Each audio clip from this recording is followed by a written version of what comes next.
Praise the Lord. क्या आपने कभी सोचा है कि शैतान का मुख्य उद्देश्य क्या है और बाइबल उसके बारे में हमें क्या बताती है? तो आइए सविस्तर में जानेंगे कि शैतान का मुख्य उद्देश्य क्या है। तो शैतान का मुख्य उद्देश्य यह है कि मनुष्य को पाप में गिराकर परमेश्वर से दूर करना, यह उसका मुख्य उद्देश्य है। शैतान कपटी, चालाक और धोखेबाज है। वो मनुष्य को हर तरीके से लालच और हर प्रयास करता है कि वो पाप में गिर जाए और वो परमेश्वर से दूर हो जाए। तो जानेंगे हम बाइबल उसके बारे में हमें क्या बताती है। पॉइंट नंबर 1, शैतान परमेश्वर का विरोधी और धोखेबाज है। शैतान का असली स्वभाव धोखा देना ही है। वह मनुष्य को झूठे वादे और लालचों में फंसाकर पाप की ओर ले जाता है और उसका उद्देश्य यह है कि लोग परमेश्वर की आज्ञाओं का उल्लंघन करें और पाप में फंस जाएं। प्रकाशित वाक्य उसका 12वां अध्याय और 9वां वचन। नंबर 2, मनुष्य को पाप में गिराने के लिए लालच और प्रलोभन। एदन बाग में शैतान ने हवा को इसी तरह से धोखा दिया। जो फल परमेश्वर ने उसे खाने से वर्जित किया था, उस फल को खाने के लिए शैतान ने हवा को प्रेरित किया और परमेश्वर की आज्ञाओं को झूठा ठहराकर हवा को पाप में गिराया।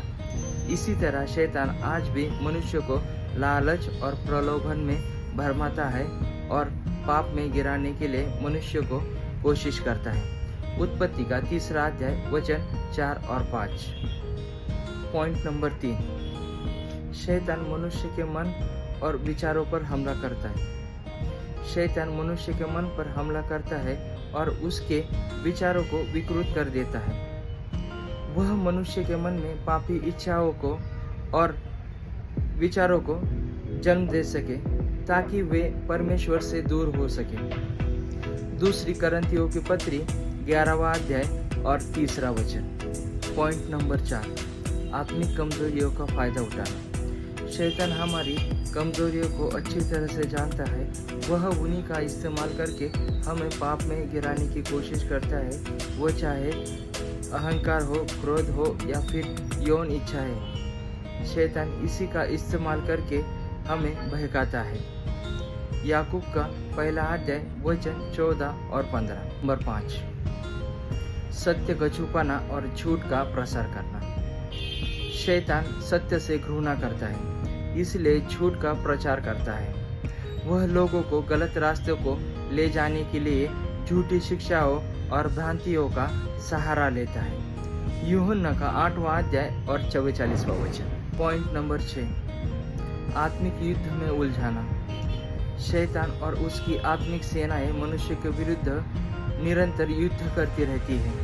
वह हमें भ्रमित करके, लालच देकर और डराकर हमें परमेश्वर से दूर करने की प्रयास करती रहती है। इफिसियों की पत्री 6वां अध्याय और 12वां वचन। पॉइंट नंबर 7, विश्वासियों को पाप में गिराने का प्रयास। शैतान विशेष रूप से उन लोगों के ऊपर निशाना साधता है जो परमेश्वर के करीब होते हैं। वह चाहता है कि वो लोग पाप में गिरे और परमेश्वर से दूर हो जाएं। लूका का 22वां अध्याय और 31वां वचन। पॉइंट नंबर 8, पाप का अंतिम परिणाम आत्मिक मृत्यु है। शैतान जानता है कि पाप का अंतिम परिणाम आत्मिक मृत्यु है, इसीलिए वह हर संभव प्रयास करता है कि मनुष्य पाप में उलझा रहे और अनंत जीवन से वंचित हो जाए। रोमियो की पत्री 6वां अध्याय और 23वां वचन। शैतान के जाल से कैसे बचें? परमेश्वर की आज्ञाओं का पालन करें, बाइबल के वचनों को पढ़ें और उन पर मनन करें, प्रार्थना करें और आत्मिक जागरूकता। नियमित प्रार्थना करें, शुद्ध विचारों पर ध्यान केंद्रित करें, नियमित प्रार्थना करें। आत्मिक हथियारों को धारण करें ताकि तुम शैतान की युक्तियों का सामना कर सके।